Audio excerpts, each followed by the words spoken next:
There we go.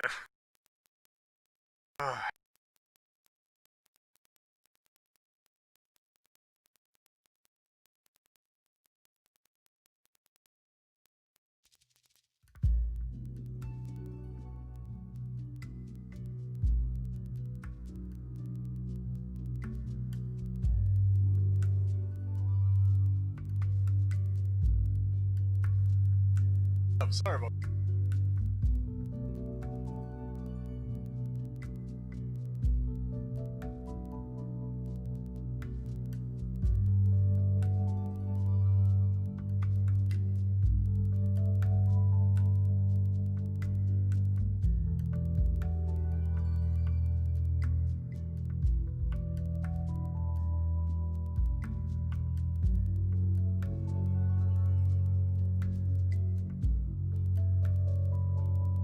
Okay, so it works. I am there with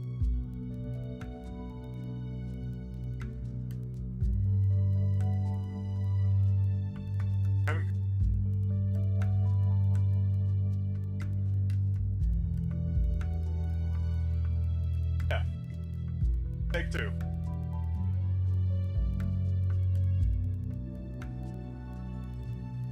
Back here. Back on. I'm sorry. Yes.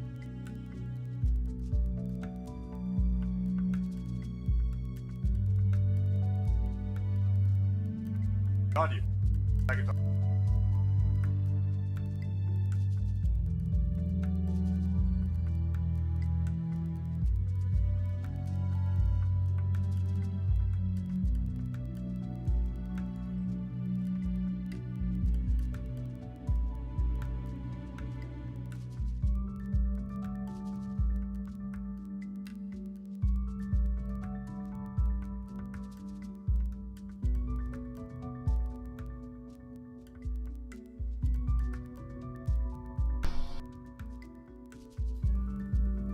Testing, testing, does it work now?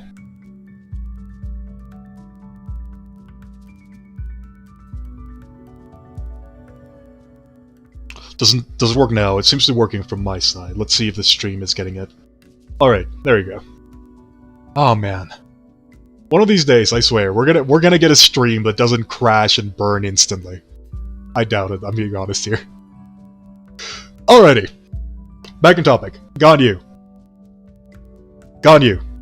Constellations. If you're gonna go for constellations, number one, I would not recommend it. But if you're still gonna go for constellations, stop at the C1. Everything else after that is honestly very underwhelming. Some of them, I doubt you're ever going to even use. That's part of the flair. Yeah, fair enough. Fair enough. So yeah. C1. That's the highest you go with Ganyu. As for the rest of the kit, we've pretty much talked about a lot of the things that make Ganyu what Ganyu is. Let's talk about some of the things that are going to prove annoying for Ganyu, because she has a lot of them. She's a very strong character, but she has a lot of flaws in that regard. The number one thing is her elemental skill. Now, why did I skip it when I was talking about Ganyu? Well, frankly, this elemental skill is the third worst elemental skill in the entire game. The only elemental skills that are worse than this one are Baron Bunny and the second Baron Bunny that Amber gets at C4. That's the only two skills that are worse than Ganyu's.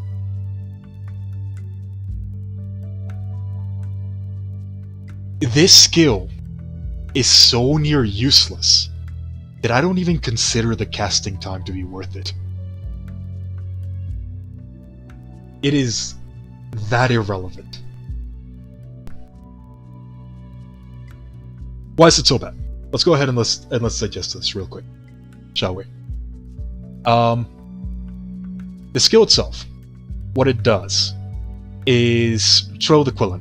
I'm gonna call it Quillin. Ganyu dashes backwards in a similar fashion to Mona's elemental skill when she holds it. When she dashes backwards, she releases an Ice Lotus that has the same taunting effect as Mona and Baron Bunny. The skill, when it is destroyed, deals a very small amount of cryo damage in an AoE, and that's it. That's all the ability does. The ability amounts to the worst part of Mona's kit plus the worst part of Amber's kit. And I know that in math, a negative and a negative make a positive. That is not the case here. This ability is a combination of the two worst parts of the same ability that we have in the game. It is not immune to all damage, so it is not reliable as Mona. It does not apply constant damage ticks like Mona's ability does. From what I've been able to tell, it only applies a damage tick at the beginning of the ability and at the end when it explodes. And as a taunt, while the taunt by itself is very strong, it has a health bar. And yes, it is significantly higher than Baron's Bunny's, but it's not that much higher. Overall, it scales based of Ganyu's HP. And Ganyu doesn't have a lot of HP. She's not an HP-based character. At max level, she has like 9,700. That's slightly higher than Diona's, but it's not that much. Let's say that you have a max level Ganyu, and you drop the flower at level 6, which, for starters, you're never going to level this up to level 6, you're going to keep it at 1 at most. The amount of HP that this flower is going to have is going to be like 12k. Which sounds like a lot, but in reality, when you're at max level, that's like 2 hits. If you don't have resistances like the characters do, they're taking true damage. One of the reasons why characters in the game can be as defensive as they can, think of characters like Zhongli, think of characters as Noelle, think of characters like Albedo, is because they have base resistances. This thing does not. It takes true damage from everything. So, if you're already taking... If you get hit by one of those hammer Fatui guys, and you take like 7,000 damage, the actual damage that guy is dealing is much, much higher. The reason why you're taking 7,000 is because you have defense. This thing doesn't.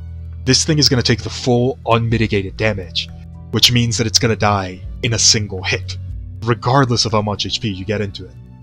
It might survive 1 or 2 hits from lower level enemies, at which point it might have a use, but realistically, if it weren't for the fact that it generates energy, I don't see why you would ever use this skill. Even with the energy generation, if I have the C1 on Ganyu, I don't even know if I would cast the skill. That's how bad it is. The casting animation appears to be extremely long, which is already a negative. We're not entirely sure if it does anything other than repositioning. We don't know if it has immunity frames attached to it. We don't know anything about it. We don't know if it can be cancelled, if you can cancel out of the dash. It's just bad. It's a bad skill. It also doesn't seem to be directional, like that of Xiao's, so we can't even decide where we jump. We're always going to go backwards, which could be annoying based on the way that the camera system in Genshin works. It's horrible. It is. I don't know why this skill exists. That's how bad it is. It's to the point where if you delete it from the game, I wouldn't even notice it being gone.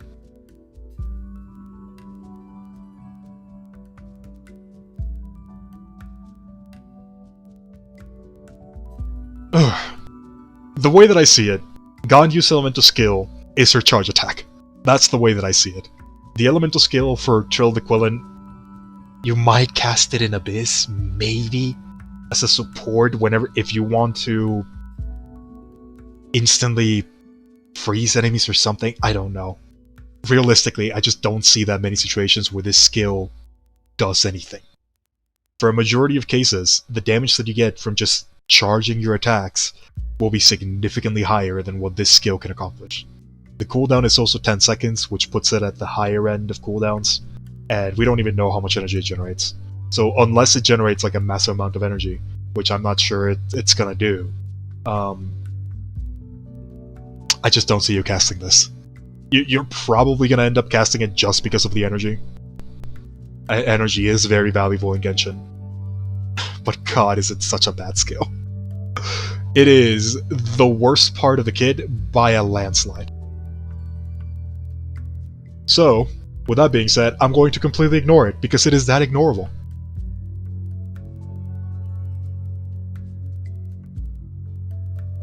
On to the other things that are going to be annoying for Ganyu.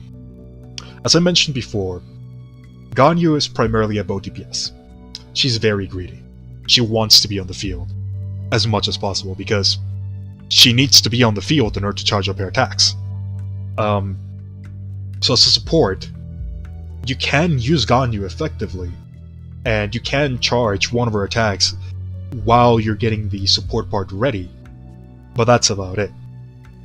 If you're investing more time on the field with Ganyu as support, then you're wasting time that other supports could be doing damage. Ganyu's role as support is very niche. She very clearly wants to be the main DPS of the party, and she can realistically perform that role. It's just, you're gonna have a bad time if you don't invest into defensive options that can help you keep Ganyu alive. One of the things that you're gonna keep in mind is that for Ganyu to be able to do her damage, she needs to charge up the attack. And it has a charge up of like 2 seconds. It's not that much of a charge up, but she can be interrupted during this time. Any attack that hits Ganyu will likely interrupt this attack.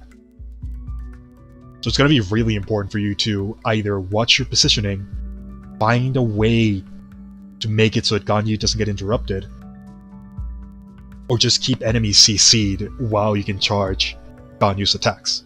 So, if you don't feel like you can do that, I do not recommend that you summon for Ganyu. We'll get into situations where I do recommend that you summon for Ganyu, but for the most part, for most free-to-play players who don't have access to the characters that Ganyu can synergize with, I would recommend that you skip on this banner.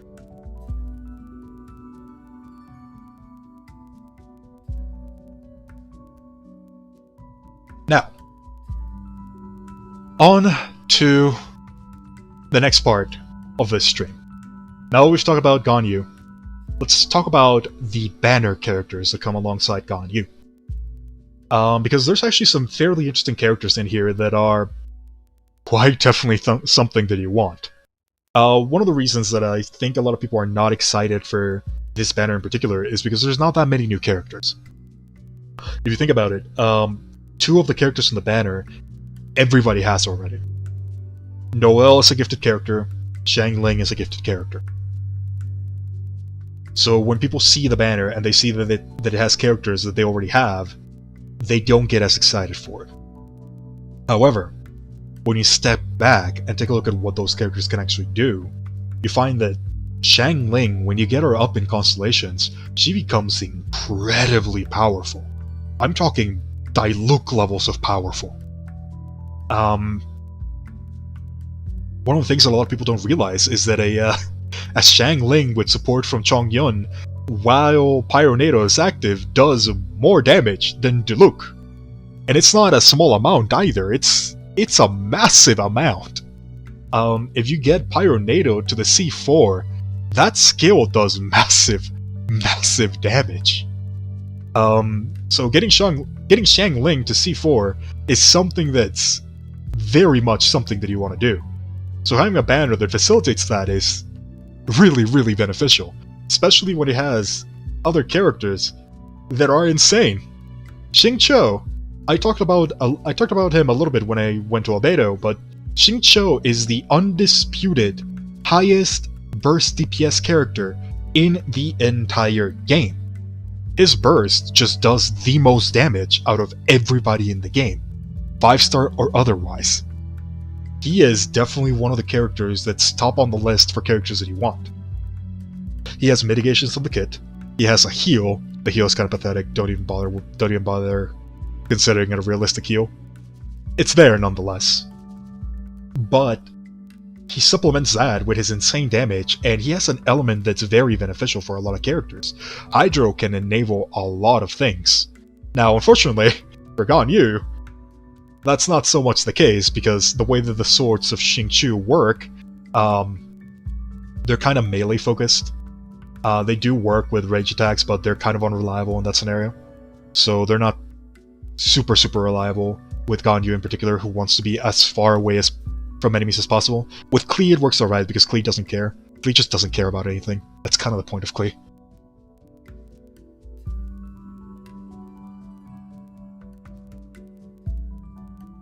But, yeah, Xingqiu is a very high priority support that as a free-to-play player, you definitely want. Especially because at a C0, he's already incredibly powerful. Noelle, on the other hand, well, she's Noelle. A lot of people already know how I feel about Noelle. I feel like this character is insane. If you manage to get her C6, she's probably one of the best characters in the game. She's definitely the character that has the highest attack scaling, including Hu Tao, by the way. So yeah, Noelle is just crazy. She is gonna get a massive buff in 1.3, so getting her up in Constellations is not bad.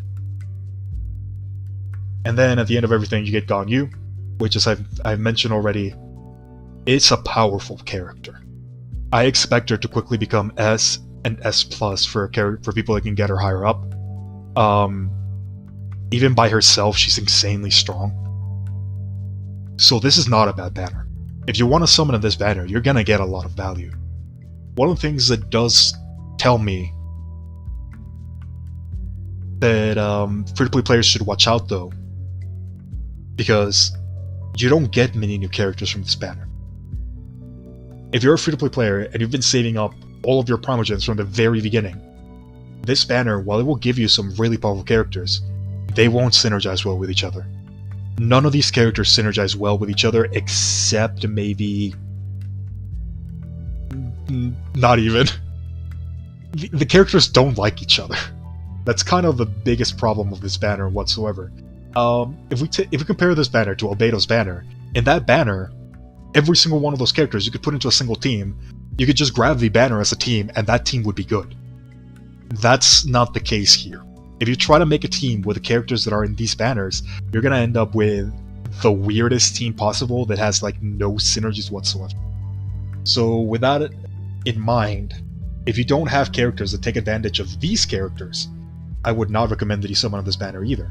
Even though the value is very massive, the value is separated into very niche categories that play very differently from each other. So that does reduce the value of the banner quite significantly.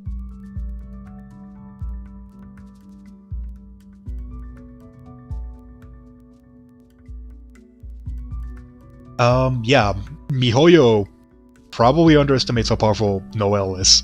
I don't think it's blown up in their faces just yet, but the potential of Noelle is growing way too quickly.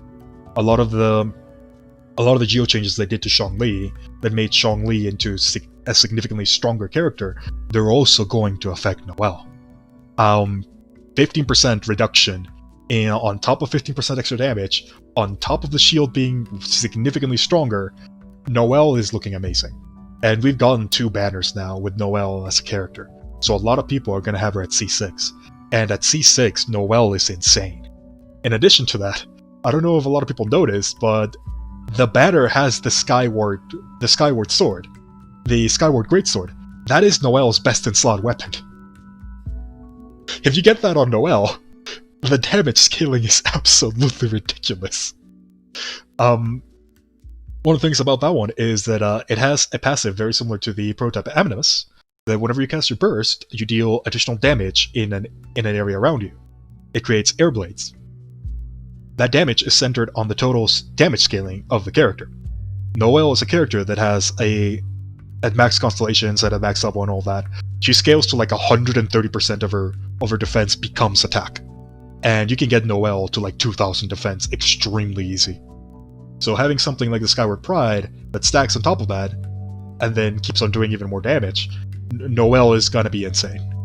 It also has energy recharge as a substat, which is what you want on Noelle. So yeah, there's a lot of valuable things in this banner that you want to keep an eye out. Not a lot for free-to-play though. Not a lot for free-to-play. Free-to-play can definitely take advantage of this banner, but a lot of the resources are so scattered around into different niche builds that it's not easy to recommend it. I can recommend it to a lot of people that already have teams that are built around a lot of different things. If you already have a team that's set up with Noelle and Xiangling, similar to my Apocalypse team, and you feel like you already have the resources to play that team properly, then this banner is definitely one that you want to summon in. Getting constellations on Noelle, getting constellations on Xiangling, getting a Xingqiu in order to benefit even further, these are great value picks.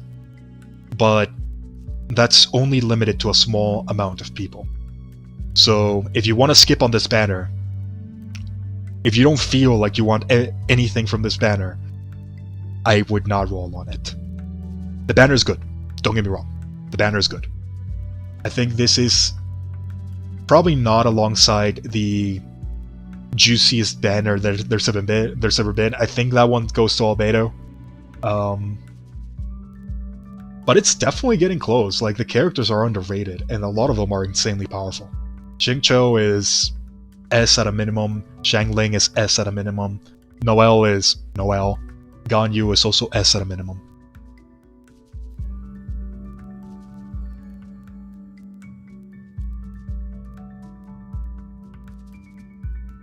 Automatic skip if you play on mobile for Ganyu. Yeah. That's probably going to be the case. Ganyu is very clearly meant to be like the main DPS of party. She can play the support role effectively. It's not a bad role for her, but you definitely want to be able to take advantage of the charge attacks, and playing that on mobile, oh boy, that feels like a nightmare. I already don't like doing charge attacks on a controller where I feel super comfortable. Oh, I can't even imagine on mobile.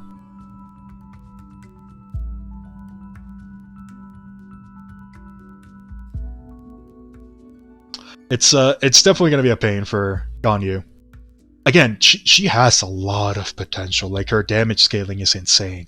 We can go over the numbers in a little bit, but it's just she demands a lot. And it's very hard for me to recommend her as a character that you should spend free-to-play resources on. If you don't care about spending, well, first of all, you probably should. But the character will likely fill the role quite a bit, and it will be a good character. Like, the potential is there. It's just, God, is it so hard to do? Not even from a resource standpoint, just from a gameplay standpoint.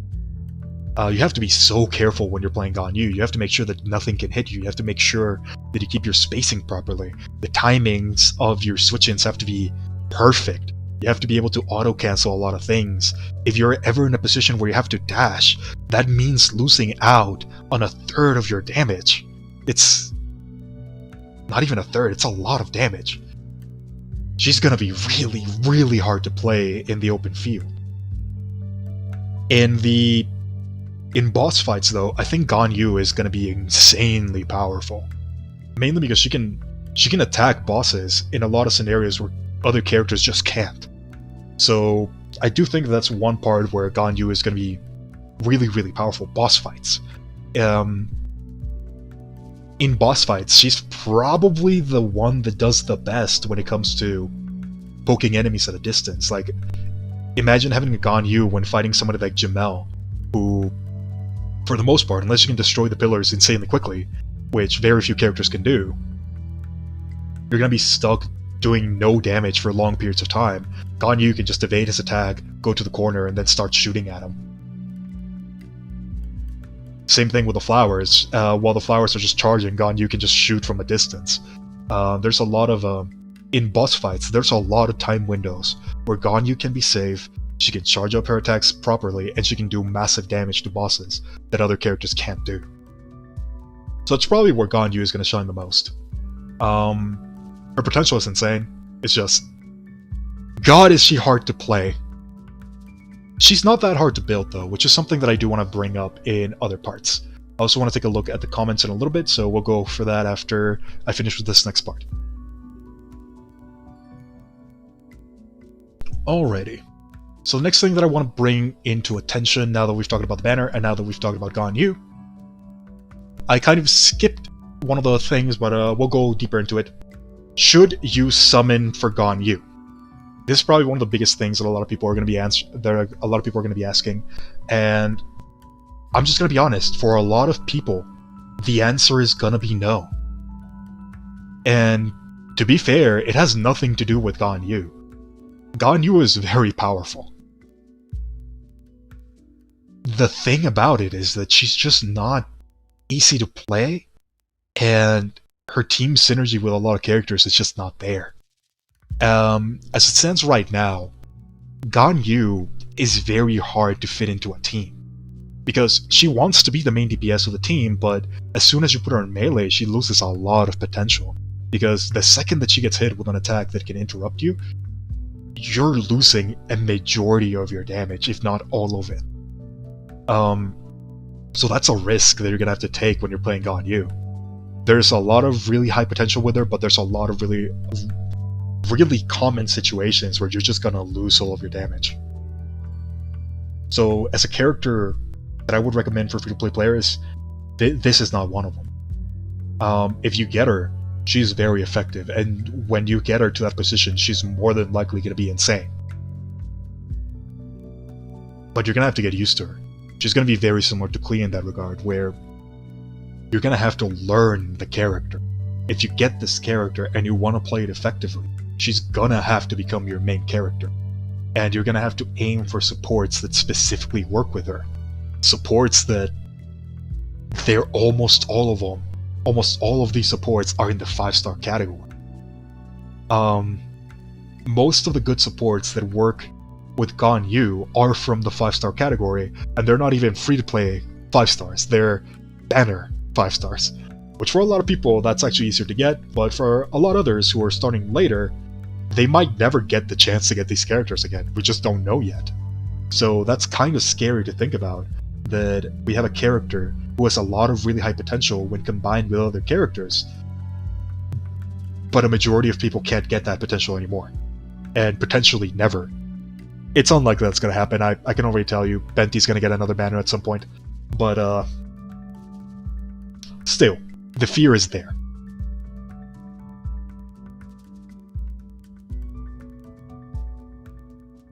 For people who use Zhongli, HP percentage or attack percentage, I cannot decide. What I would recommend is attack percentage on DPS Zhongli. Even after the buffs, attack percentage will scale higher. So yeah, just keep that in mind. Attack percentage all the way. Yeah, Ayaka is also one of those characters that we just don't know. She seems like she's going to be one of Ganyu's best DPS options, but at the same time, when are we getting her? What is she going to be like? Is she even going to keep the passives that we know she has right now? Is she going to still remain a cryo user? Not a cryo user, a cryo infuser. My bad. We just don't know. And Ganyu kind of fits into this category. Independently, she's strong. And when it comes to the team potential that she has a 2-second mass AoE freeze, potentially. But there's not a lot of characters that can enable that. One of the things that Ganyu really lacks at the moment is a character that can consistently apply the Hydro element.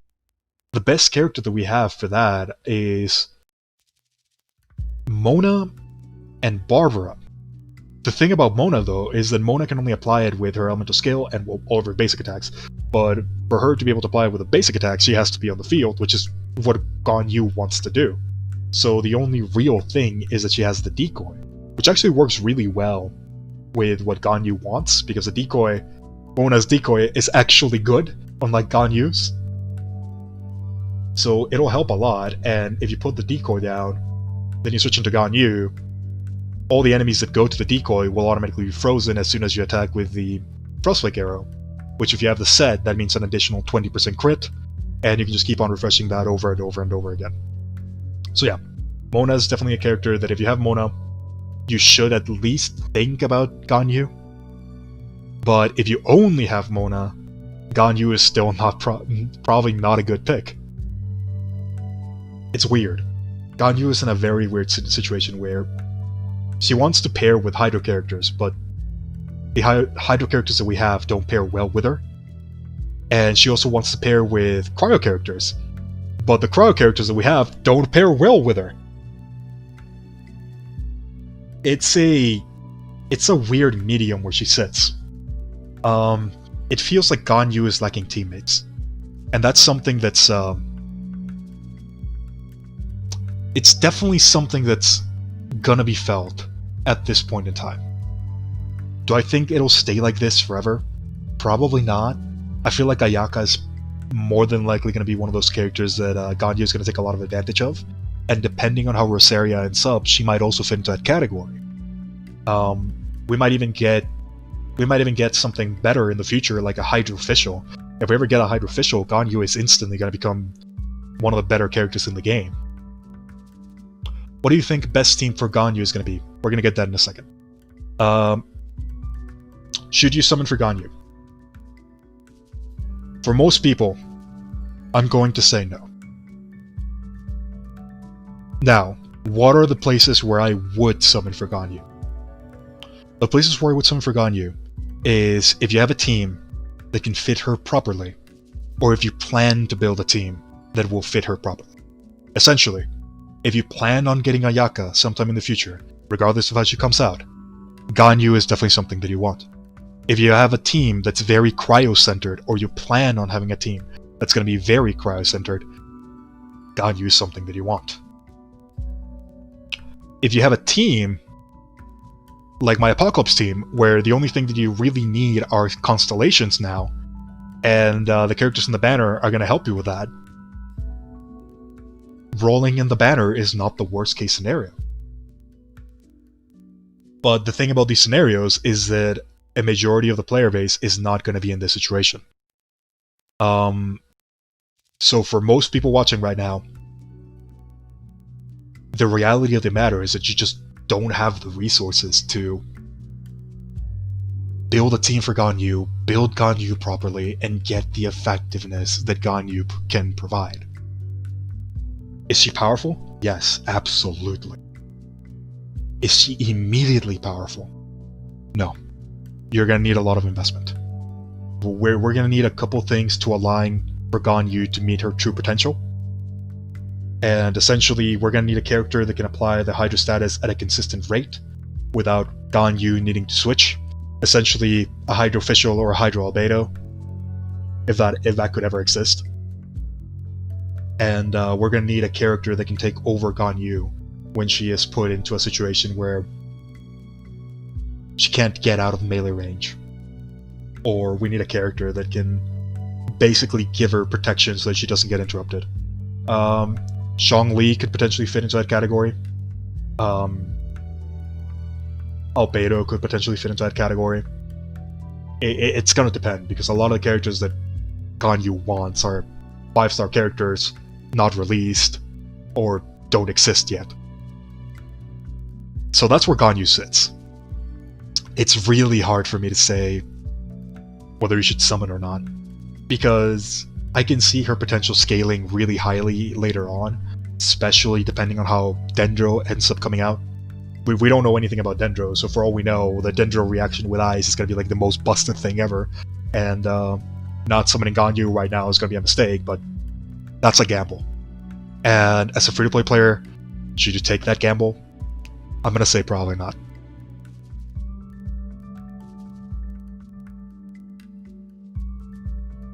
Now, with that out of the way, what can we do with the current version of Ganyu?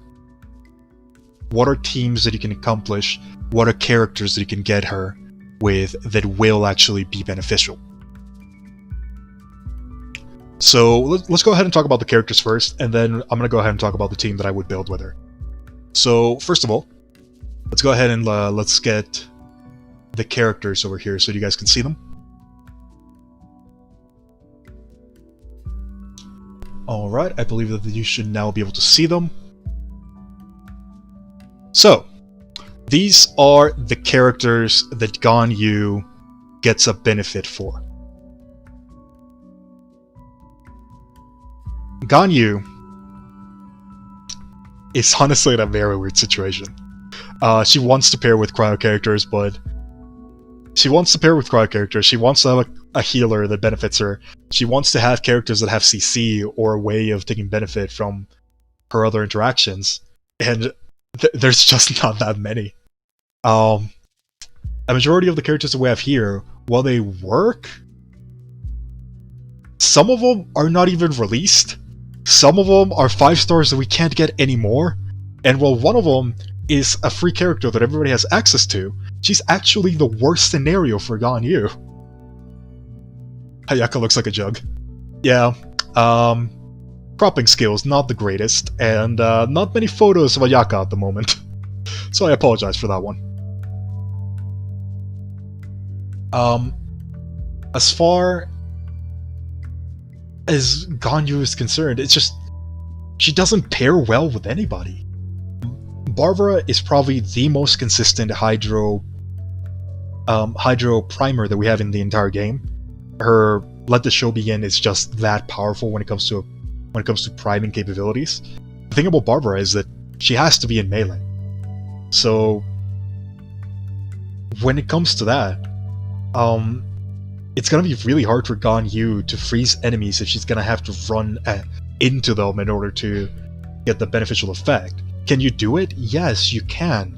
What you can do is you can go ahead and do a charge attack and then run in when you have your Let the Show Begin, freeze the enemies, then switch back into Ganyu, then go ahead and activate Trill the Quillin and start shooting at those enemies while the frozen interaction remains, but that's just not that efficient. It's very annoying to set up, and the damage gained is not enough to justify the annoyance. So more often than not, even though you do have the most consistent Hydro Primer, she's not gonna apply the element that effectively. On the other hand, Ganyu also wants to have cryo characters that ideally have an infusion or an ability that can take advantage of the cryo element of resonance, or the cryo set. But we just don't have those either. The one that we do have at the moment is Chongyun. And Chongyun, he has a really powerful interaction with Ganyu, where both of these two combined can make a character insanely powerful with the cryo element. The problem with that one, though, is that you're then relying on having another DPS character that can take advantage of that. At which point, you're essentially putting Ganyu as a support, which is her most uncomfortable position. She clearly wants to be a DPS. So, the synergy's not there. It has some synergy, but it's just not with Ganyu. It's for another character. And there's not that many characters that take advantage of Chongyun in this position. The only character that does take advantage is Bennett, and Bennett doesn't synergize that well either when put into this situation. Bennett is actually a really good character for Ganyu, which is something that we're going to talk about in the next team. But right now we're kind of just discussing a lot of the things that make Ganyu really hard to put into teams. The other character that would kind of fix this problem would be Ayaka, because Ayaka can take really good advantage of the damage bonus because she has an infusion on her kit just by dashing. She also has massive bonuses to normal attacks against enemies that have low health, but Ayaka's not released yet, and we don't know when she's coming.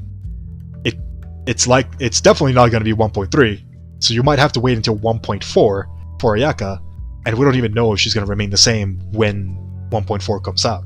So even though at this point in time they have synergy, we don't know if that synergy is going to remain. For all we know, they could get rid of that, like the thing that happened to Zhongli with the Traveler.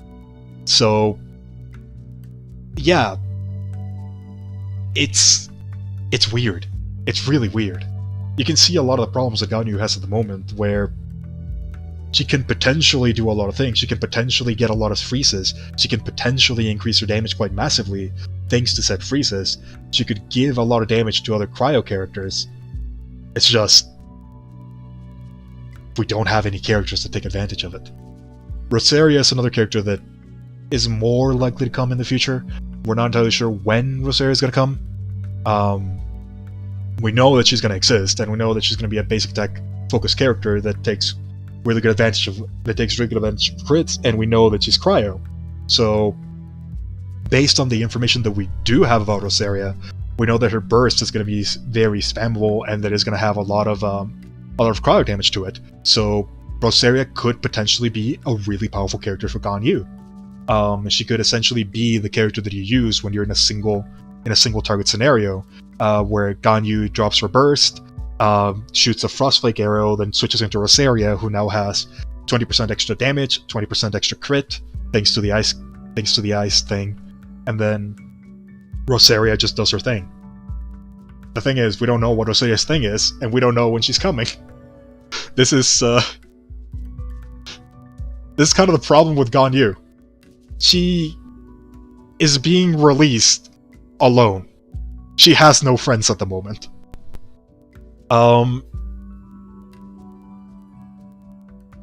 Let's see. So let's go ahead and let's go into the two characters that do actually support Ganyu properly. That being Albedo and Venti. Venti and Ganyu is possibly one of the coolest combos that you're ever going to get. Because essentially what you end up having is you end up having the Venti Burst, which groups all enemies together, and then you have Ganyu's Frostflake Arrow, which can then trigger the Soar reaction with Venti for the Benarier set, in addition to all of Ganyu's damage. Venti Ganyu is probably an insane combo. It's gotta be one of the most insane combos. If you have Venti, you're looking at Ganyu for a potential team in the future. It's not there just yet, but it's getting there. I can fully see a team in the future where you have like Venti, Albedo, a character that can apply Hydro consistently within a short area. Let's just say Hydroficial for now, and then you have Ganyu. I feel like a team like that would be insane. Because all the AoE would pretty much fit into that category. You would be able to hit all of the enemies in Venti's that are trapped in Venti's burst. You would be getting the extra damage from the Benarier set. You would be getting extra damage from Shatter. You would be getting extra damage from Albedo. You would be getting Hydroficial damage, whatever that ends up being. There's potential. There's a lot of potential here. It's just, it's not there yet, and we don't know when it'll be there yet. Hydroficial is literally just a sprinkler. I mean, I'd be down. As long as it applies the Hydro element, I'm okay with it.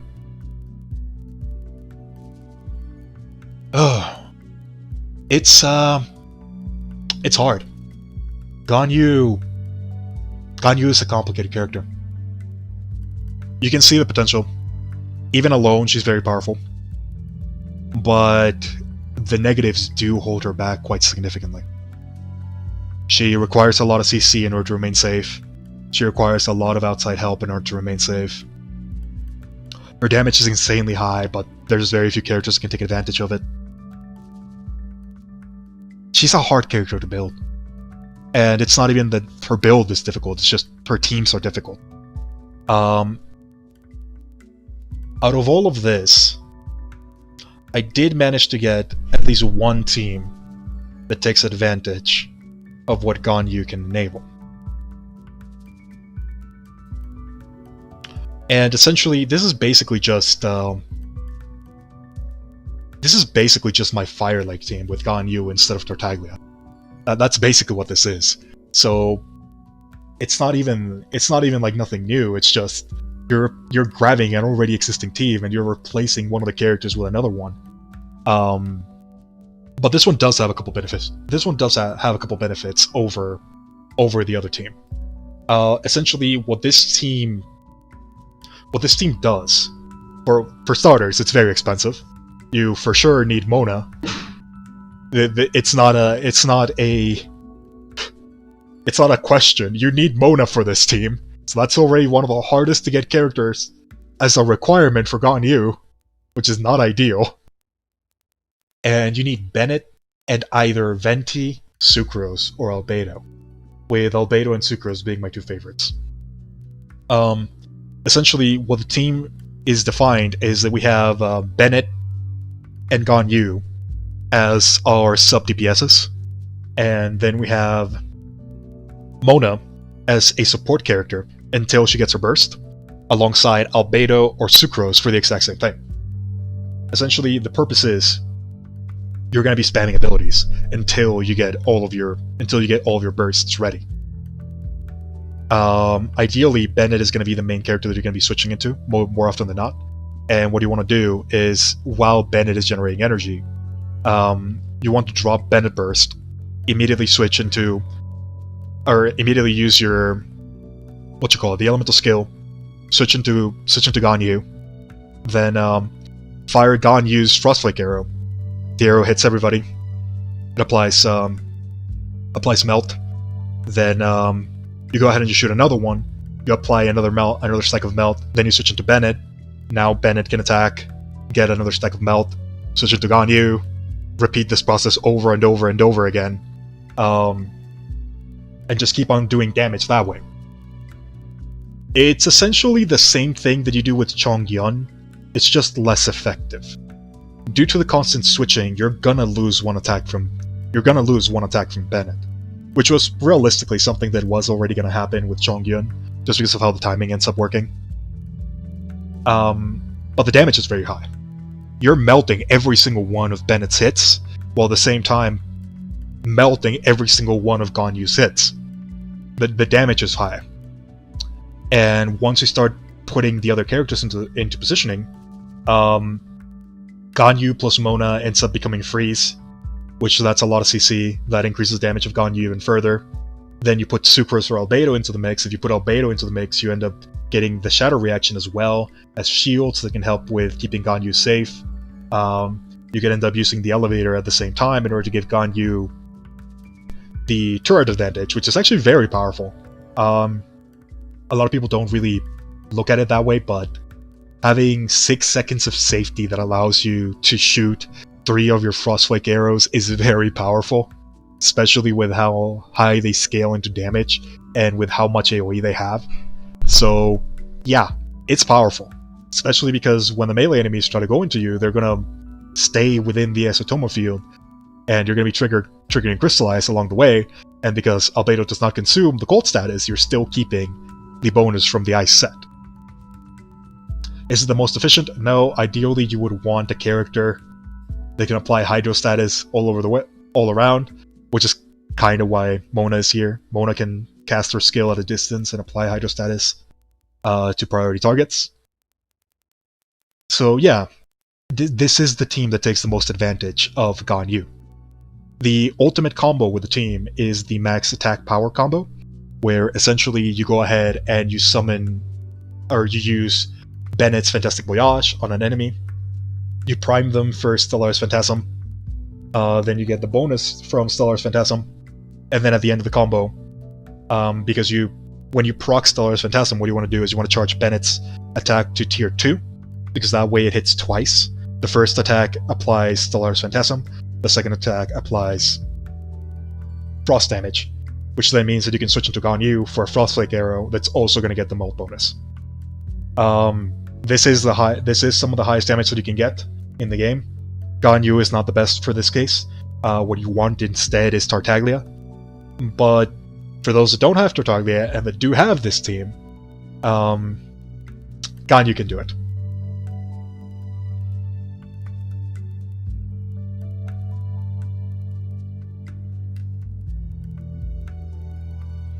Alrighty. So that's kind of all that I want to cover when it comes to Ganyu as a whole. So with that out of the way, let's go ahead and let's move over to Q&A.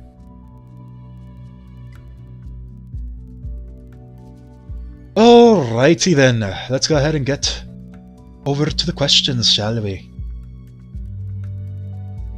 Okay, let's take a look at chat, shall we? Will Amber get a buff now that Miho thinks more about functionality for bows? Honestly, I would hope so. I think Amber desperately needs a buff. She is not in a good spot, and even her best build, which involves taking into account like the bonuses she gets to charge attacks is not that good. It barely compares to Klee, and that's just with Klee at base. So it's not good. She needs buffs desperately. Her elemental skill is the worst in the game, and her burst is close to follow. It still has enough benefits to the point where it's worth casting, and the damage is actually fairly high. But the way that it's spread out means that she can't take proper advantage of stacking multipliers. So the damage ends up being really low because of that. I hope she gets a buff. I don't see it happening, unfortunately.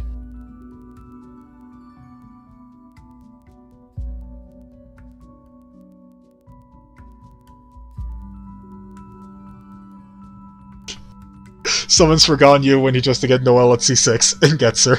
Look, I have like 300 Primogems at the moment. I've spent everything on the Albedo banner. I even went and did like achievements in order to get Primogems. I got hit by lightning in order to get 5 Primogems. That's how much I was saving for. I did Abyss. I never do Abyss. I hate that place. In order to get Primogems, in order to summon for Albedo. And everything that I could to get Primogems, I did. And hey, it ended up paying up. I now have a C6 Fischl. Believe it or not, I have a C6 Fischl now. And Albedo is actually at C1, which is the most hilarious thing ever. Now just imagine, I'm gonna go ahead and I'm gonna summon like twice, and I'm gonna get Ganyu. Oh god. How do you accidentally get C1 child? Go ahead and look at the video. Go ahead and look at the video. Oh, pain. Why? Why? I mean, I'm not complaining. I have like one of the strongest teams in the game right now, but it's not the team that I wanted.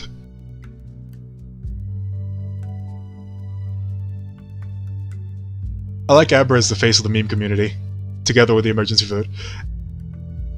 I like Amber a lot, I'm not gonna lie, I like Amber quite a lot. It's just a shame. It's a real shame how ineffective she is. It's not even her fault, in all honesty, it's just... bows are very, very bad. And she's a character that specializes in bows. If they make a general buff to bows, Amber's gonna become top tier. I don't think that's ever going to happen, but it is really sad. Her elemental skill is absolute garbage.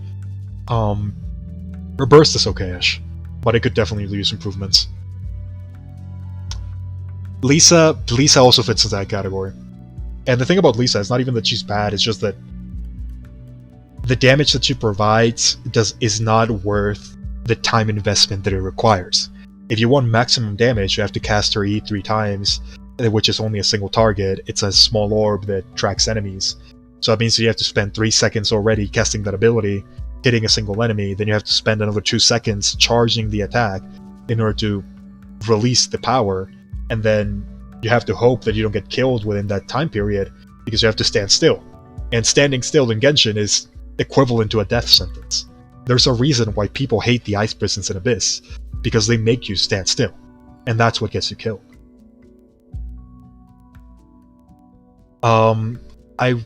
I really wish that Lisa's...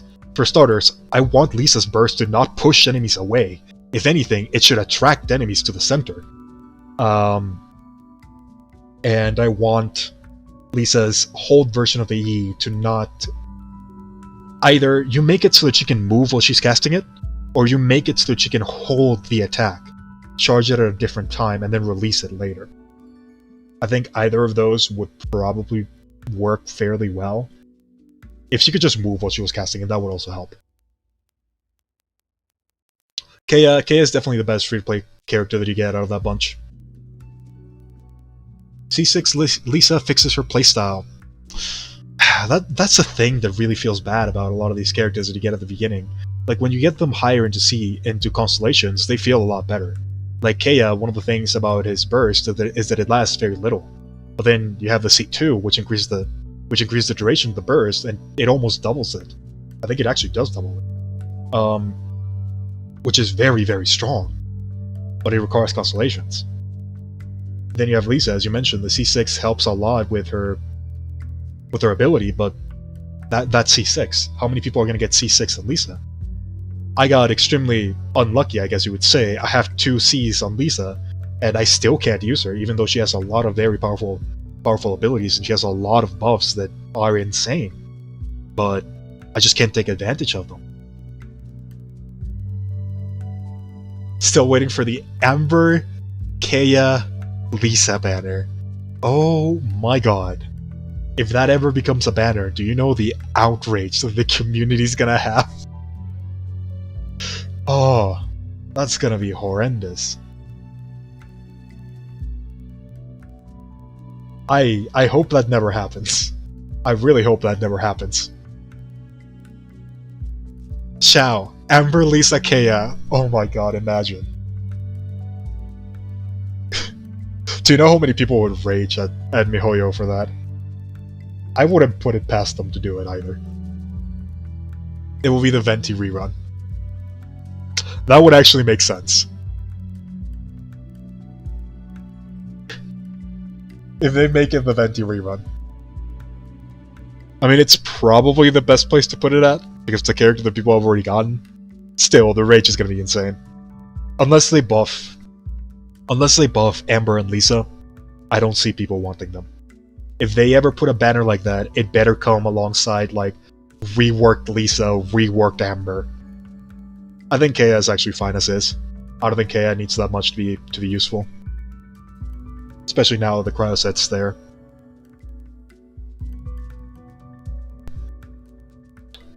Barbara will be on Xiao's banner, or at least you think. I would hope so, because Barbara is actually very, very strong with Xiao. Barbara was one of the characters that I was looking at for Xiao's best support. Because one of the things that you can do with Barbara is that you can take advantage of the sword reaction to still trigger Electrocharge in an efficient manner.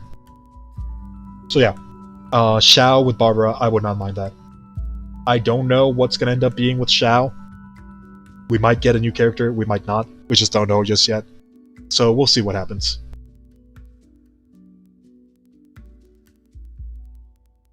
Xiao should come with Baido 100%. Xiao and Baido, that's the other one that I would really like to see. Fischl also comes to mind, but Fischl has already appeared in 2 banners, so I don't think she's going to appear anytime soon in the future. Who else would be a really good character for Xiao? That's kind of a hard one. I can't think of many characters that Xiao wants to pair with. The Anemo Traveler, maybe? The C6 does have Anemo reduction. Oh, that feels very forced. I don't think that would be good. What other character would actually be good with Xiao? Fischl, Barbara. I don't think Xiangling would be that good. Huh. I mean, Bennett's good with everybody, so is Albedo. Although Albedo doesn't synergize that well with Xiao either. Diona's a good one. Diona's a good one. Jean's also a pretty good one. Venti, I'm not so sure about Venti. That's gonna depend on how the interaction works. If Xiao can hit enemies trapped in Venti's burst with his plunge attacks, then Venti's definitely gonna be one of the top tier supports for Xiao.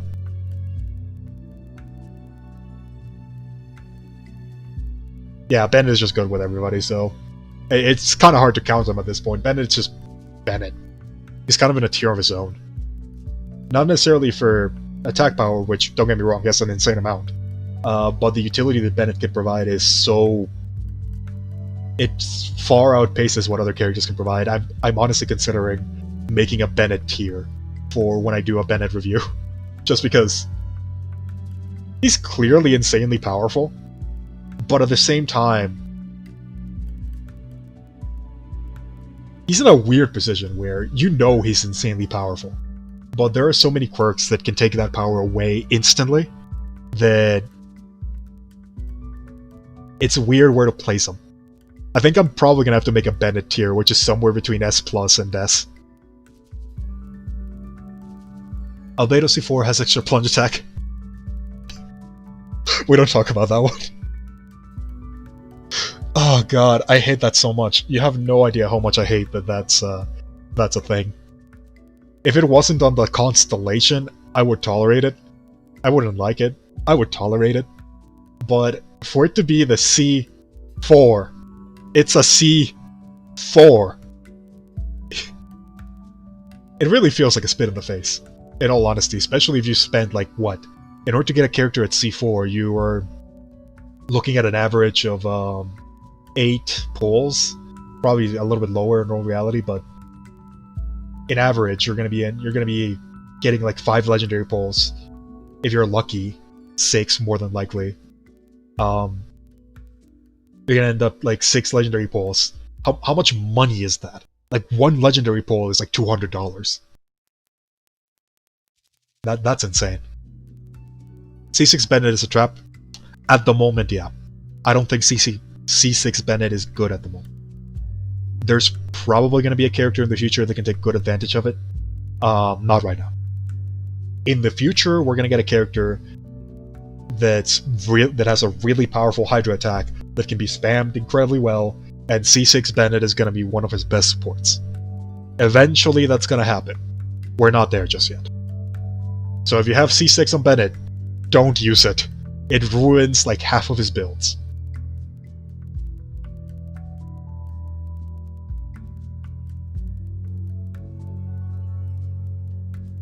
That's kind of one of the problems that I have with Genshin at the moment. It's not so much the game. Everything about the game is really, really good. I think the cash shop is the biggest problem that Genshin's gonna have. But at the same time, it's also one of its greatest strengths, because the amount of money that the people have made off of Genshin it's ridiculous. It's ridiculous. They've made a ridiculous amount of money. And on one side, I know that money is predatory, and it comes from a lot of people that are spending it without realizing how much they're spending. And it really makes me sad to think about it at that point, because one of the points that I'm trying to make with a lot of the videos that I'm making, is that you don't have to spend money in order to get power in Genshin. You just have to think carefully about resources, and you have to aim for specific things. We do get enough resources to the point where we can make some insane builds. Like, I'm absolutely free to play. Again, I'm also insanely lucky, so I'm probably not the best case scenario. Not an average case scenario, but I consider myself to have insanely powerful teams, even though they're under-leveled as hell at the moment. That's another conversation we'll probably need to have at some point. But I can do pretty much all the content in the game, and I have not spent a single cent on the game, nor do I plan to. And I don't want my friends to do that either. I don't want people to waste money on things that are, quite frankly, not worth the effort. But at the same time, I know that because people have spent that much money, this game is likely going to live for a very long time. So I'm very conflicted overall.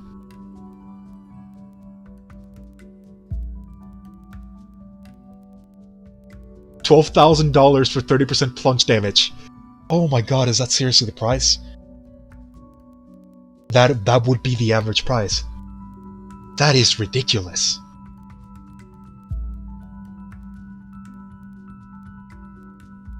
Now we know that they won't... Yeah, I did see that they were planning on releasing that resin pack. Which, I mean, it sounds like a good game. It sounds like a good thing, but in reality it probably shouldn't be needed in the first place.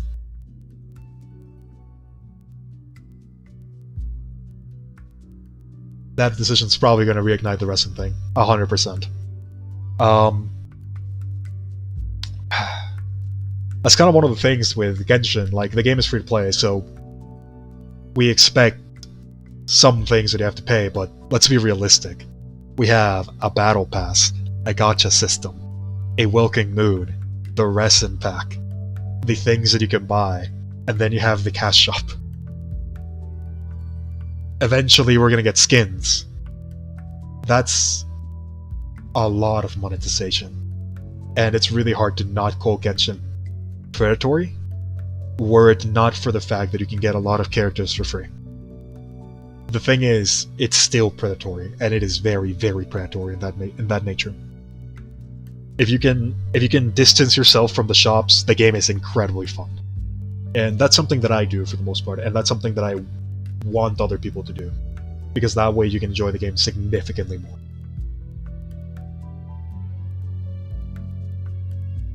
Pay to play now? Oh god.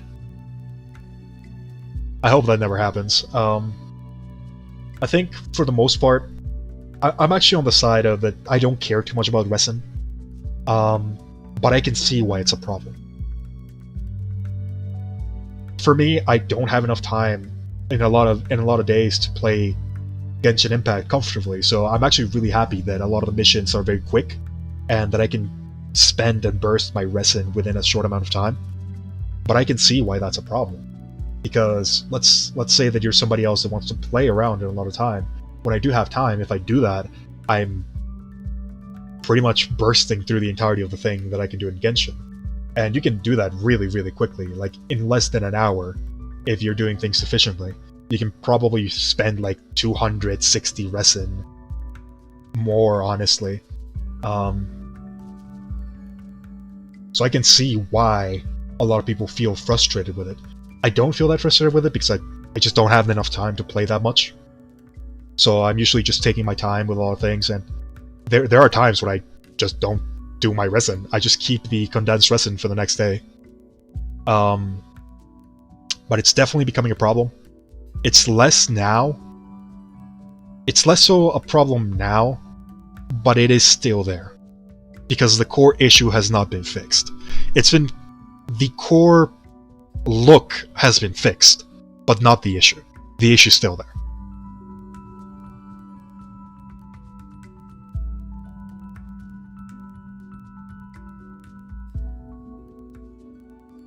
The game started as a mobile game, pretty much. I mean, the game... Let's be realistic. It's a PC game that was transferred to mobile. At least that's how it... At least that's the end result. If it started on mobile, that's an entirely different thing.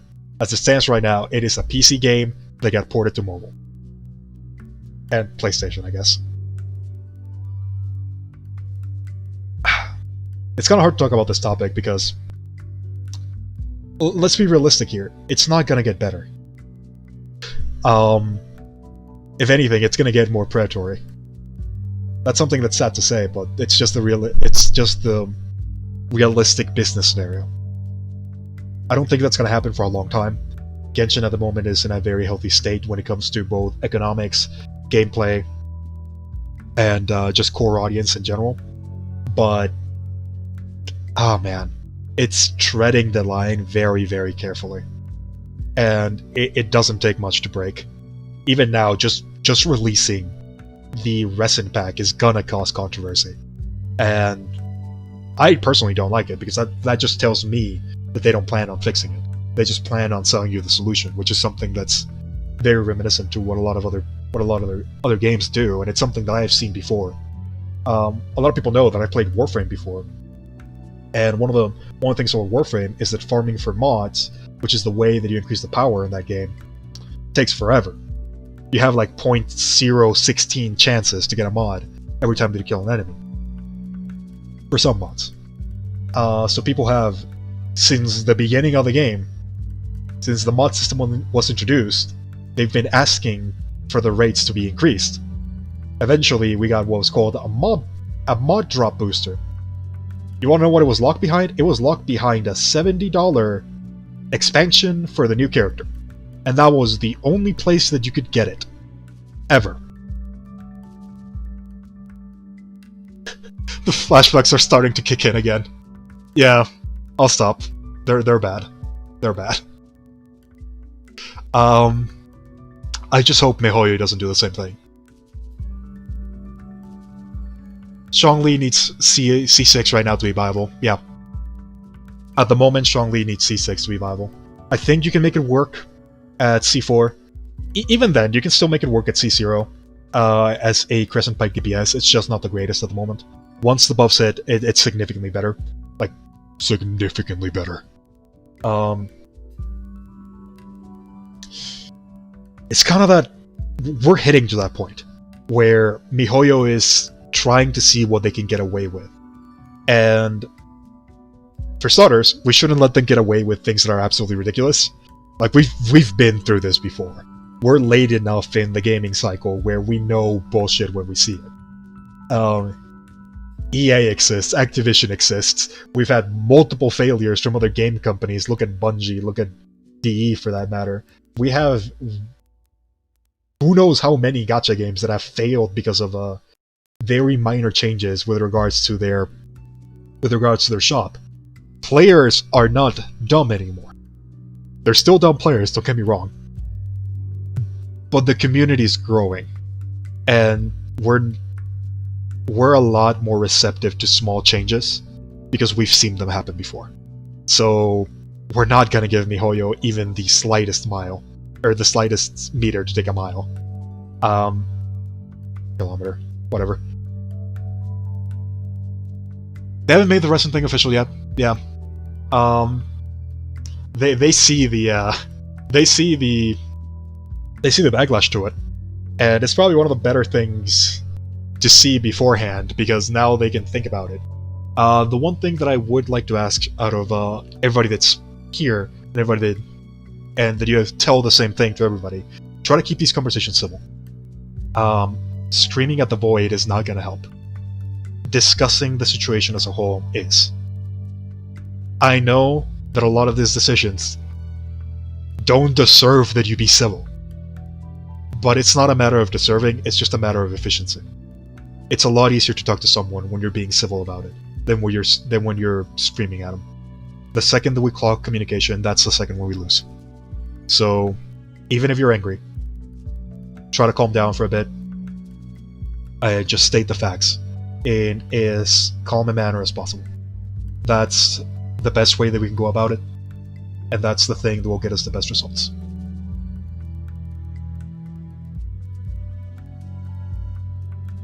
Pancake, probably a good thing. There's fun to be had, but that fun is very short-lived. The grind becomes way too much. And I think Genshin is at the point where that grind is not so horrible. It's bad, don't get me wrong. Especially when you're trying to get perfect artifacts. But it's not to the point where if you don't get the perfect artifact, you can't play. At least I hope it doesn't get to that point. Warframe is dead.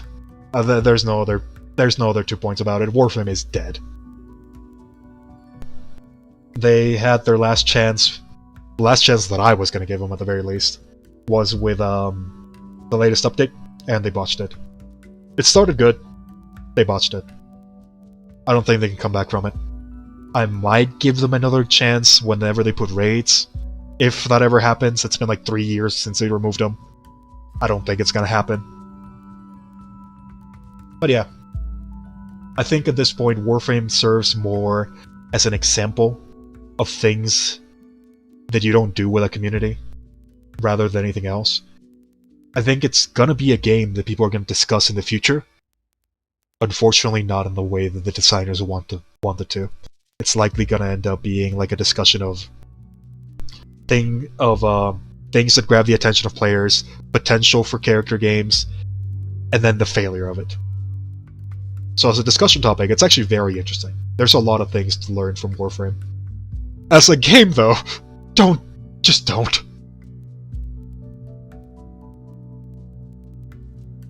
Yeah, maybe the gate is keeping us from sliding into a grind phase, I don't know. It's kind of a hard thing. I think for me, the resin system is in a position where I'm happy with it, but that's just because of my situation. I don't have a lot of time to invest into Genshin, and even if I did, I wouldn't want to. So for me, who only needs to log in, do a couple challenges to get my dailies done, look at what characters I want to upgrade, look at the things in the future, and then plan for that, I don't have any problem with it because I'm getting my enjoyment out of other things. My enjoyment is not coming from doing 6 domain runs every day. My enjoyment is coming from slowly growing the characters, farming up a little bit over here, farming up a little bit over there. Whenever I have time, doing one Abyss dungeon, seeing the growth that my characters are going, looking at my weaknesses, figuring out what fixes that, and then sometimes just going around and gathering chests, or just running around and gathering berries and stuff like that that I need for Ascension. The events are also really good, and I've been enjoying those quite a lot. So I'm getting my enjoyment out of different things. I don't feel the resin change that much. I don't feel the resin pressure, as you call it. But again, I'm also AR 51 now. I have most of my characters with the artifacts that I want, and I have most of the weapons that I want. I got insanely lucky, and not everybody's gonna get to that position that as quickly as I did. So getting to that point is where the frustration comes from, because you want to be able to just sit back and relax and not have to worry about something. But if you're stuck grinding the same artifact over and over and over and over again, and you're just not getting it, it's frustrating. And it's even more frustrating when the game tells you you can't keep on grinding anymore. Because you want to be able to do other things, but you need the upgrade in order to be able to do those things. It's annoying. It's frankly very annoying. And I wish there was a better way, and I can't really think of one, because if you increase the resin rates, then you end up with another problem where people are burning through content too quickly, which is something that happened to Destiny. But if you don't, now you have the problem that people can't get to the content too quickly enough, which again is something that happened to Destiny. I don't know where the medium lies. And if it wasn't for the events right now, I think a lot of people would have already quit. Because one of the things that the events are doing in Genshin is that they're mitigating the need for the grind. You don't need to grind for Mora anymore. At least not as much as you used to. You don't need to grind for Ascension materials as much. You still need to do a little bit, but not as much. You're getting a lot of the weapon crystals from the events, you're getting a lot of the experience books from events, you're getting a lot of books from the events. As long as they don't stop with the events, I think Genshin is still gonna be in a fairly safe spot, but you can't rely on events forever. There's gonna be a point where you can't just event your way out of it. So yeah, it's kind of a weird balance. I think things that I would like to see in Genshin, whether they be added in the future or at least hinted at, I would like to see Abyss be a bit more rewarding. As it stands right now, Abyss gives you what, like a couple guaranteed legendary runs, which is probably the best way to get Gladiator set at the moment, which is sad. It's honestly very disheartening. It gives you 50 Primal Gems, I think. Well, 600 if it's the new Abyss, if you haven't done that, but realistically it's like every floor is 50 Primal Gems, I believe. I don't remember the exact number.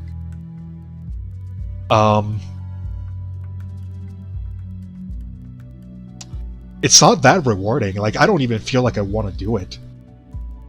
More often than not, I just don't feel like the stress, the grind, the time that it takes is worth doing Abyss. And I have fun with Abyss, like the first couple times that I do it, but then you get to things like 11-2. I know that everybody hates 11-2. I'm in that boat as well. Can it be done? Yes, it can be done. You can do things like use the Traveler in order to the Anemo Traveler in order to pull aggro from things. I'm using Ning Wong in order to protect the thing from archers, and you can get some enjoyment out of that. But god damn it, it's stressful. And it's not really that fun. I haven't even beaten 11-2. Not even beaten it with like zero stars. I haven't beaten it, period. I'm able to finish the first part with like 60%. That's like the highest that I've ever gotten it. And then the second part just deletes me. Like that mage, that electro mage, she always puts the electric triangle on the defense target, and then you're just like, well, why did I even bother? It's annoying. It's really annoying. It's one of those few times that I really think, man, Venti, and I've never thought about that ever. I don't think that they should make abyss floors that are designed for specific characters. That's clearly what they're trying to do. You're not fooling anybody, Mihoyo. It's very clear that that you're pushing for Ganyu and Albedo with Abyss. Albedo getting benefits in 12.3 and Ganyu getting benefits in 11. Or just 12, I guess. 11-12 is harder than all of 12 without Venti. Yeah. I have zero doubt that if I get to 12, I can beat it with my current team. I have zero doubt about that. I just can't get past 11-2. I can get past 11-2. More than likely. I could probably do it. It would take me like an hour. And I just don't know if I want to put that type of investment for like 50 primal jumps. I'll just wait the extra day. It's not as if it was gonna get me. It's not as if it was gonna get me a guaranteed legendary. Like, it might, but the chances of that is like 0.06. So yeah. I'd rather just enjoy other things. That does bring me to one thing though, because right now the grind for Abyss is absolutely horrific, and there's like no real incentive for it. Here's my idea. Would you guys run Abyss floors if whenever you finish the Abyss floor, the latest ones, like I'm talking like Abyss 9, 10, 11, 12. If when you finish those, you got items that allowed you to re-roll the main stat of an artifact or the substat. Let's call them like, I don't know, Twisted Fates or something like that.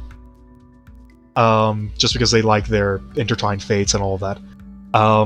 Where, let's say that you finish 9 and 10, and you get like a silver one that you can use to reroll substats, and then you finish 11 and 12, and you get a golden one that you can use to reroll main stats.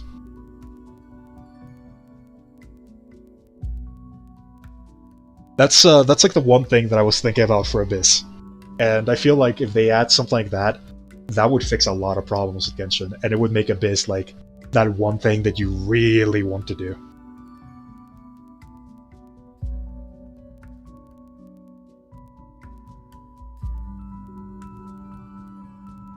I don't know, that was just an idea that I had. It seems like people are agreeing with me. That's good.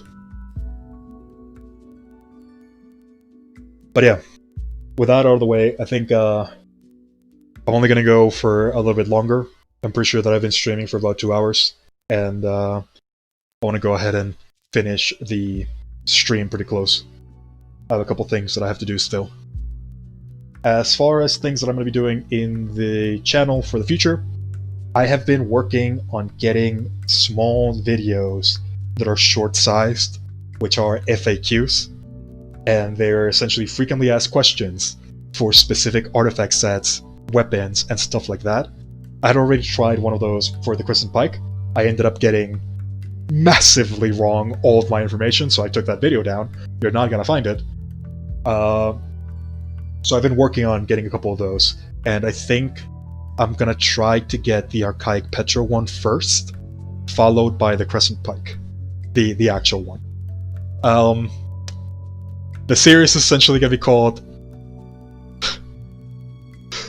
FAQ this. So we're gonna be starting with fuck the Archaic Petra. That's the one that we're gonna be starting with.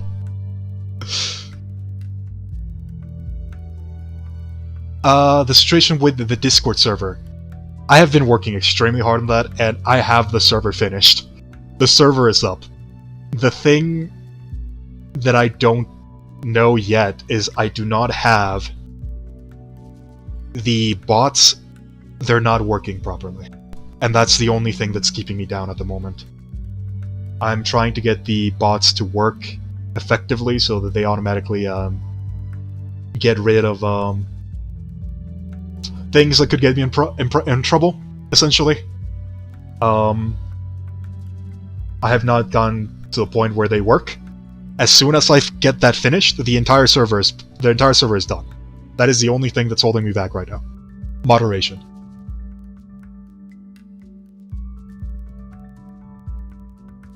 Oh my god, I forgot to talk about Ganyu weapons, didn't I? I have this entire thing.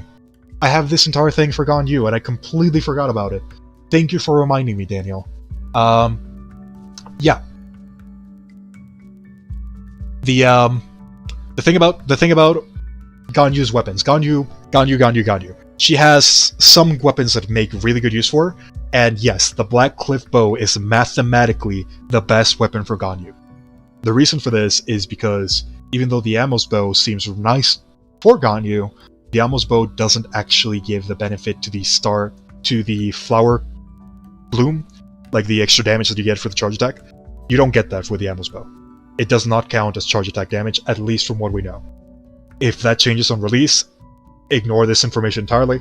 The Amos Bow would become the best one, but if not, which is what appears to be the case, the Black Cliff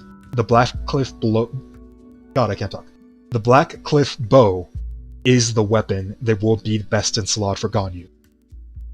The reason for this is because it has an attack boosting passive, in addition to crit damage as the main stat on a 4-star weapon. Crit damage on Ganyu is top priority. If you can get crit damage, that's what Ganyu wants. The base kit by itself gives her 75% crit rate, so you don't need more crit. You only want crit damage. If you can get your Ganyu to like 150% crit damage, you're good. I don't think anything is going to survive that. So yes, Black Cliff Bow, 100%. For a free-to-play option, I would recommend the... What is this weapon called? It is the Prototype Crescent. Prototype Crescent, it's not the best, but it is a craftable weapon, for starters, and it increases damage by a very significant margin whenever you hit a precision hit. Which, against certain enemies, it's a lot easier to do. You're not going to get this proc all the time, but when you do, it is pretty massive. It also has attack percentage as the main substat, so it will increase your power by quite a significant margin. It's not the best, Black Cliff Bow, for sure. That's the one that you're looking for. So thank you for reminding me. Amos Bow? It's... If you have it, it's alright. If you don't, it's whatever. It's not the best. It doesn't even compare, in all honesty. It's better than the Crescent, but that's not saying much. Black Cliff Bow, 100%. That's what you want.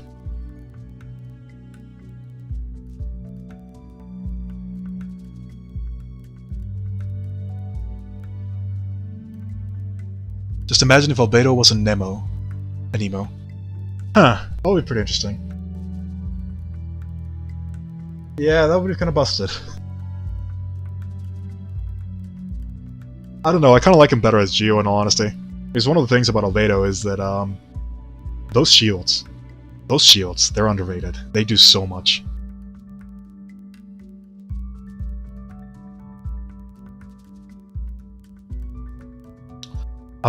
But with that out of the way, I think that's gonna be it for this live stream. Thank you all for coming, in all honesty. I'm gonna be trying to be a bit more active on the channel. I know that I've been dropping down on videos quite significantly, and that's entirely down to my fault. I've been trying to up the quality as much as possible. I don't know if it's been noticeable or not, but I've been trying my best in order to keep the quality as high, and that's definitely slowing down my process for video making. And I'm trying to fix that. I still don't have a schedule, and I probably won't have a schedule for a long time. But I'm trying my best in order to get the videos that I consider are the most important out as quickly as I can make them. As far as for the next things that I'm going to be doing, I plan on releasing a Chongyun guide sometime in the future. I do not know when. Ganyu is probably going to take priority, then Chongyun. I've been working on the Ningguang guide for who knows how long, and I just had to put it on hold like every single time. I'm trying to get that out as well, and I was gonna do a pre-release analysis of Xiao, similar to the one that I did for Zhongli, and I think that's still gonna be needed. I just don't know when it'll be ready. I want to get a little bit more information regarding what changes are going to come to Xiao and get a bit of a better idea of what Xiao is going to end up looking like before I make another video like that. So, we'll see. We'll see. I'm going to try to be better when it comes to the streaming schedules. I know that for the most part, as you said, I've been very not great at announcing them. And I'm going to try to fix that a little bit more. Xiao stream, it's on the works. I just want to see a bit more of how Xiao is going to develop as a character. As it stands right now, we just don't know enough. There's a lot of things that they're just question marks at the moment. So I don't want to discuss just leaked information. I want to wait until we at least have a video about Xiao, like anything. Xiao might become a healer. Oh boy. I mean, Anemo healers are not bad. Just look at Jean for that matter. I would not want that for Xiao. Definitely not. Definitely not. Yeah, Xiao changes like daily. I don't even want to touch that right now. Another one that I was thinking about was Hu Tao. Hu Tao originally looked to be a very interesting character to me, and then more information started coming, and she's okay. I don't like her. I really don't like Hu Tao. I feel like she's gonna be fairly underwhelming.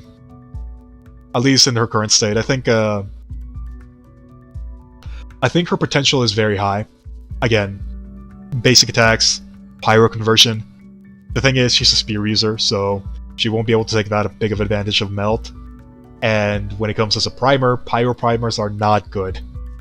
They're alright against specific things. Xin Yan is probably the best example for that one. But pyro primer as your main DPS, you're running into the exact same problem that we have with Bennett at C6. Which is, at the moment, there's not a single character that takes advantage of it.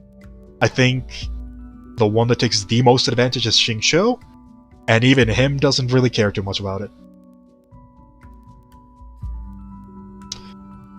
Hu Tao seems to need very specific things, yeah. I don't think she's gonna be bad though. I think she's gonna be good.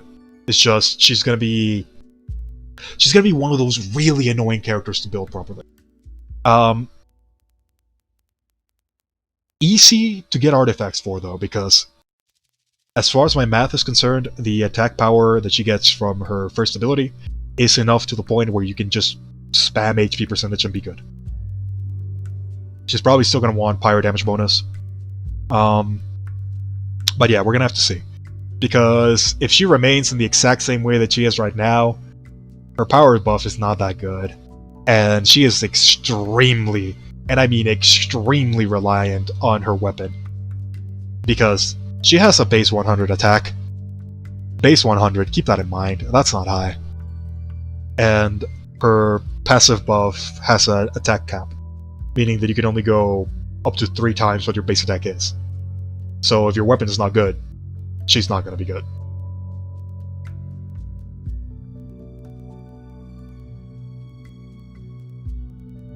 Yeah, that appears to be a specific problem that we're seeing as it stands right now.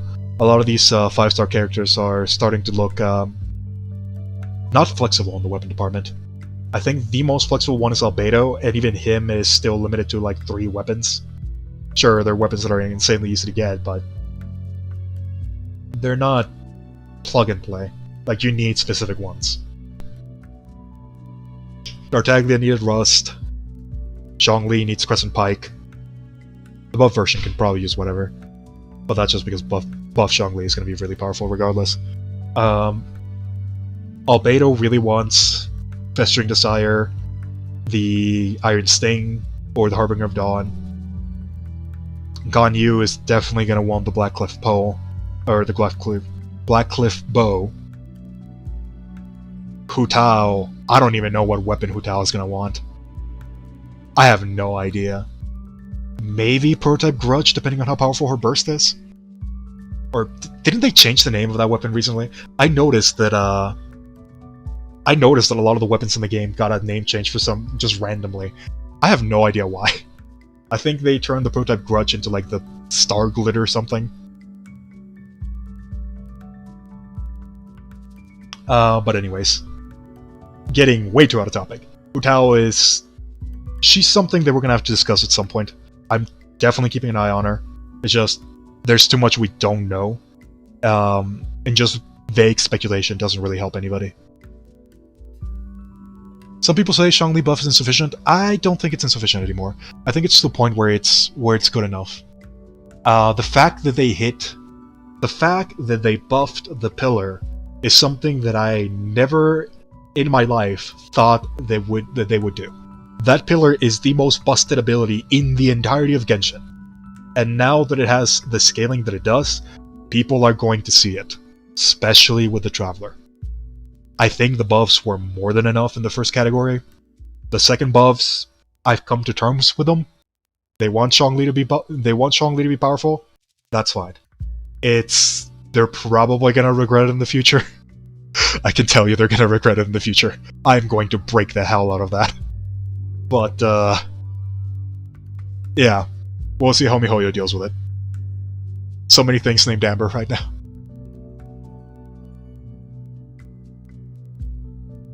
Yeah, I liked Prototype Grudge. I don't know why they changed it. Stargler just sounds weird. Deathmatch. I don't know. I don't know about Deathmatch. It's good. It's a really good weapon, but I don't think it's best in slot. Even for the support variant. Well, for the support variant, it's actually really, really powerful. So I don't know. I'll have to take a look at the math again. I think you might be right. Deathmatch might be the best one for support variant. I think Crescent Pike is still going to be the best one for DPS. His actual signature weapon is now usable with the DPS variant. It's still not going to outscale the Crescent Pike. That weapon is just way too overpowered. And speaking of, I recently just got like 2 Northlander prototypes from my weekly bosses, so I now have a C4 on my Crescent Pike. Which means I'm gonna have to concede, and I'm gonna have to actually make it at some point a Crescent Pike Shangling just to show people in video why the Crescent Pike is OP. I'm gonna have to work on that at some point. Do I think Deathmatch is good for Xiao? Yeah, probably. I think Deathmatch is probably going to be one of the best weapons for Xiao. That's the one that I was looking at for when I was thinking I was going to get my Xiao. At this point, I've resigned to the idea that I'm never going to get him. Let's see, what other thing? The other one that I'm looking at is Prototype Grudge. Or Star Glitter now, I guess.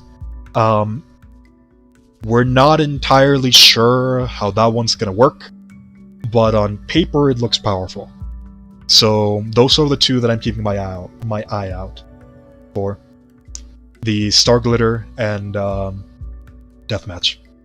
In the 5-star category, all the 5-star weapons are broken, so whatever one you have. Blackcliff is Xiao Biz. Yeah, that one's also really good. There's a lot of really good weapons for Xiao to use. Again, spears just have some of the best weapons, period. Like, almost everything in the category is something that I could use in different characters. The only one... maybe the new one from Dragonspine? I don't even remember the name. I haven't even finished that quest. I don't want to.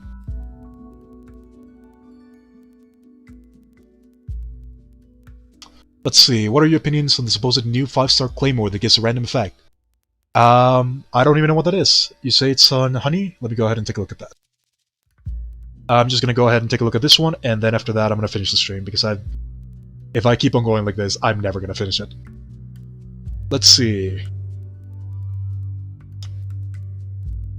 Uprising Satire. Let's take a look at this. On hit, received a random effect for 10 seconds. 9-second cooldown. Does it mention what random effects it has? It does not. It has crit rate as a substat. Ooh, that's tempting. That alone is very tempting.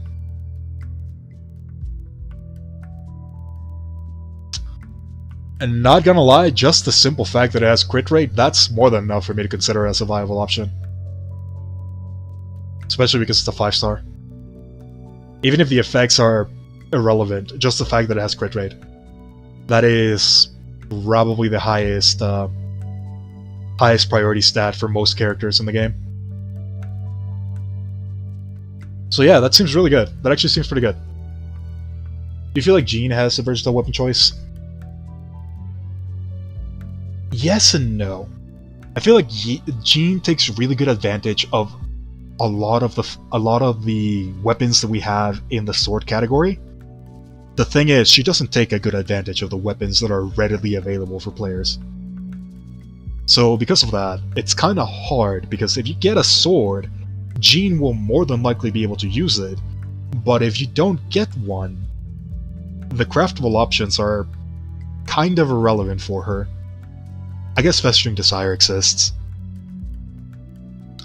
I do think Jean has a lot of versatile options, it's just getting those versatile options is a bit of a pain. You can do things with Zhongli Burst even now. Zhongli Burst has never been a problem. The problem has been literally everything else. The biggest problem with Zhongli Burst is that it just doesn't scale, or it doesn't give you enough to justify using it. Because at the moment, Zhongli does two things. He bursts, and he gives you a shield. And the shield is not as strong as other options at the moment. And the burst, it doesn't do anything. So when you're comparing Zhongli with every other character in the game, that's when you start to notice the problems. It's not that Zhongli is weak, it's just that why would you use him over every other option? If what you want is a shield, you don't go for Zhongli. You go for someone like Diona, you go for someone like Albedo. If what you want is a powerful burst, you don't go for Zhongli. You go for someone like the Traveler, you go for someone like Ningguang, you go for someone like Albedo. It's not that Zhongli is bad, it's just when you're trying to specialize, Zhongli doesn't fit. And that's where the problem lies. Because for Zhongli to fit into those categories, he currently needs his constellations. If you have the C6, his shield suddenly goes from being one of the weakest to being one of the strongest. If you have his C4, the duration of the Petrify is actually relevant. If you don't, you're not even going to notice it. So the problem with Zhongli is not that the character is bad, it's just that the investment to getting that character to a state similar to others is so high, to the point where most people that are not directly paying $2,000 are just not gonna see it. So again, Zhongli's not bad. It's just, I find it really hard, in his current state, for me to recommend anybody to put investment into him. Now that he's getting his buff, that's entirely different. The character's gonna be insane. We'll go over that when the buff actually hits.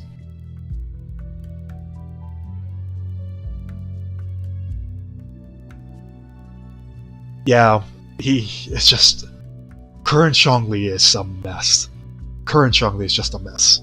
Like, you can get his shield to a point where you say, okay, this shield is really good, it'll protect me from a lot of things. But if that's what you're using it for, why wouldn't you use a Diona? Why wouldn't you use a Xingyan? Why wouldn't you use literally any other shield user in the game? They all do the exact same thing that Zhongli does, with the exact same investment, some even cheaper, and they all bring something else to the table. Like Xingyan brings insane damage, Diona brings healing and cryo element reactions. Noelle brings the exact same shield, slightly weaker, very slightly weaker. Brings the exact same shield with healing and massive AoE damage in the process. Albedo's Albedo. To even talk about him. It's, current Zhongli is not in a good place. So the buffs are definitely needed. A lot of the people that are saying that Zhongli is bad, more often than not, they are not taking other options into account. They're putting him in a bubble, or they have him at higher constellations, where higher constellations do change a lot of the facts about Zhongli. And again, if we're discussing characters at their max constellation, the discussion is almost irrelevant. Because the amount of people that need that discussion is so minuscule to the population of the game that I just don't think it's something that's worth talking about or mentioning as a point of contention. It's a free play. Should I go for Zhongli C4, currently at C2, and I have enough primals for the 1.5 pity if the buffs go through? If you are free to play and you have them at C2, that's as far as you go. I don't think C4 is worth it, in all honesty. It's 2 seconds. It's 2 seconds. What are 2 seconds gonna do to save you? Especially if you already have the C2. The new buffs are gonna come out, and you're gonna have your shield almost permanently, because that shield is not gonna die if you have the C2. Buff Zhongli, if you're going for them, you stop at C2. Any higher is a waste, in all honesty. Even the C6 healing, yes, it's alright. It's more than alright, it's really powerful. But the amount of investment is not worth it. Like, think about it this way. For you to get a C6 on Zhongli, you would need, in average, like 9 legendary summons. What would be better? Getting 9 legendary different characters, or getting healing on Zhongli? I would rather have the 9 legendary characters, if you ask me.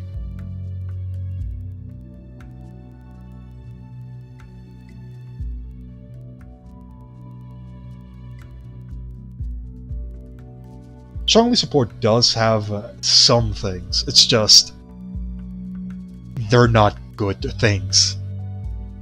It's not a matter of he doesn't bring anything to the table, it's a matter of when you compare him to literally every other character, he doesn't bring that much to the table. If Zhongli is your only character that has a shield, that's fine, just use him. Just use him, it's fine, there's no problem, he's gonna get buffed anyways. But if you're telling somebody, dude, you should get Zhongli for his powerful shield, that's where I'm starting to draw the line, because that's just not what the character does. And if you're spending money or hard-earned resources for something that's very clearly underperforming, I just don't think that that's a good way of going about it, and it's the wrong way of looking at how people play the game.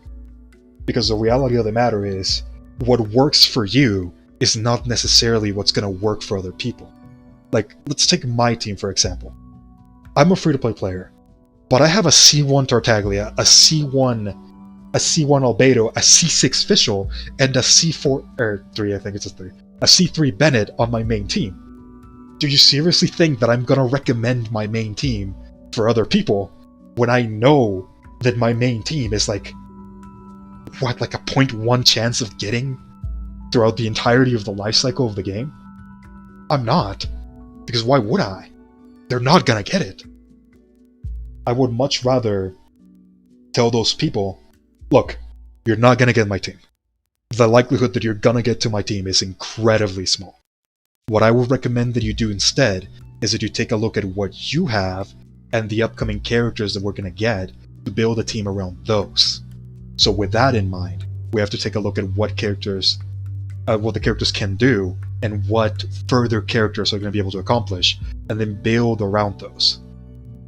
One of the things that you'll notice is that I'll mention Xiangling quite a lot in a lot of my videos, and it's not because Xiangling is very powerful. Xiangling is very powerful. But it's because she's a free character. Everybody has access to her. So informing people that they can use X character with Xiangling in order to get a very powerful team very easily is something that I want to tell people, because they're looking at resources that they have and they think they're useless, and they're just not. They have a lot of uses. And one of the things that I also want to mention is that you don't need to spend money in this game. You'll get characters. You'll get powerful characters. Events are very significant. Primal gems, as long as you don't use them on dumb things like the refill every day, you'll get a very good amount of them. And, oh god. I'm starting to lose my voice. I definitely have to finish the stream pretty soon. I need water. You'll end up getting characters that are going to be helpful. Whether it be through the banners, whether it be through the standard invocation, you'll get those characters eventually. Don't fret because you don't have a 5-star. You'll get it eventually. Just keep on playing. Don't fret because you don't have a specific OP character that somebody spent $2,000 to get. You'll get something similar eventually. You'll get to that point. Just keep on playing the game and don't worry about it. The game is fun enough as it is. If you need a team that's going to be good enough to carry you through the entire team, grab Noelle, grab the Geo Traveler, grab Xiangling, grab Kaya. There you go. That's all you need. If you get a good character, replace Kaya with him. That's it.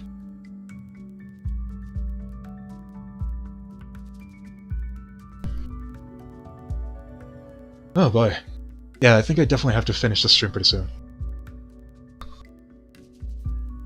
For free-to-play, we definitely get a lot. And it was a lot more than I was expecting. Like, realistically, if you look at my team, you're asking me, how much money did you spend? I was surprised. I was honestly very surprised. And again, I'm very lucky, so I don't expect everybody's going to be able to get to that point as quickly as I did, but I do expect that people are going to be able to get to that point with other characters eventually. Just because of the very nature of Genshin, most of everything is very powerful. Everything scales to the upper side because at the end of the day, Genshin is a power fantasy. It's not a game that's designed to break your feet every 3 seconds. This is not Dark Souls. This is not Hollow Knight. It's a power fantasy. Most of everything needs to be powerful because that's how you sell, basically. So don't fret about it. You'll get power. Just play the game. That's all you gotta do. No problem, man. With that out of the way, though, I do have to finish this. I do have to finish the stream. If you enjoyed, thank you very much for watching. If you haven't already, consider subscribing for more Genshin content in the future. Portals out.